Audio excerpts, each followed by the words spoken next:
So rainy days made Sarah always uncomfortable, but today's rain felt different, as the school was unusually quiet, too quiet. All the students had already gone home, all the classrooms were empty because they were done with their practical for today.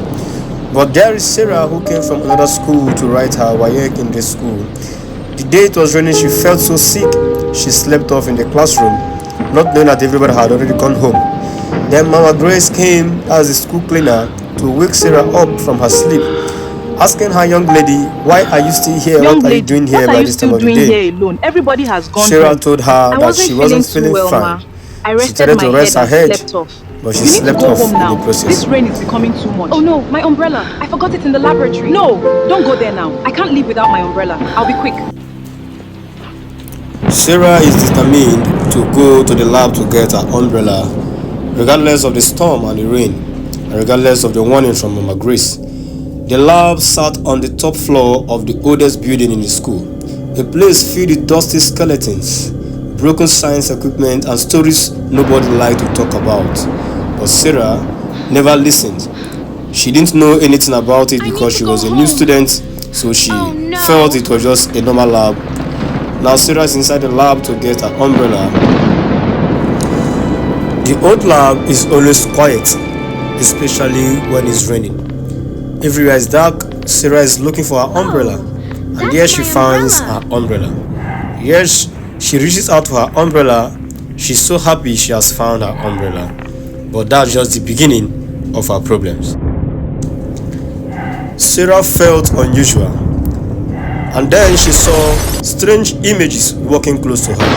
She turns only to see the chandelier falls and turns to black flies all over her. Sarah started shouting. She has to run for her dear life.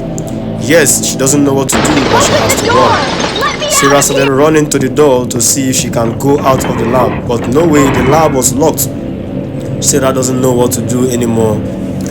Sarah became so scared. As she saw those creatures walking towards her, she had no other option than to run for her life. As she was running, the creatures were running towards her as well. Sarah kept on running, shouting, screaming for help, but no one could hear her. The rain was so heavy, the storms were very violent that no one could hear what was going on in that compound. Sarah kept shouting and she saw more creatures chasing after her. Sarah kept on running, shouting. The old lab was very far from the main building, so even if people were in that compound, no one could hear her. Those images kept on chasing Sarah, and Sarah kept on running. With nowhere left to escape, Sarah made a choice. She jumped the two-story building. Yes, but before her body touched the ground, something impossible happened.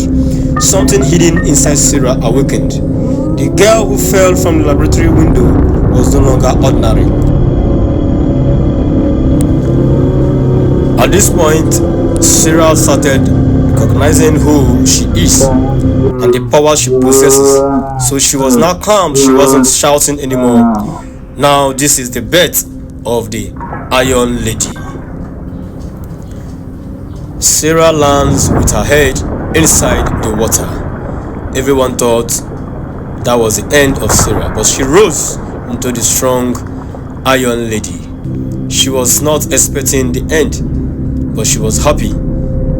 Though she was surprised because she doesn't know she possesses such power. But it is what it is. This is the Iron Lady. Yes, Sarah has landed. But what next? Sarah felt so weak inside. Yes, she is weak inside because she is not aware of what she possesses. She falls down, her face bowed inside the water. Sarah's strength failed her. She faints. This is the beginning of the story. The Iron Lady has arrived. Oh, who is this lady? Is she the one behind all this? Let's see what happens next.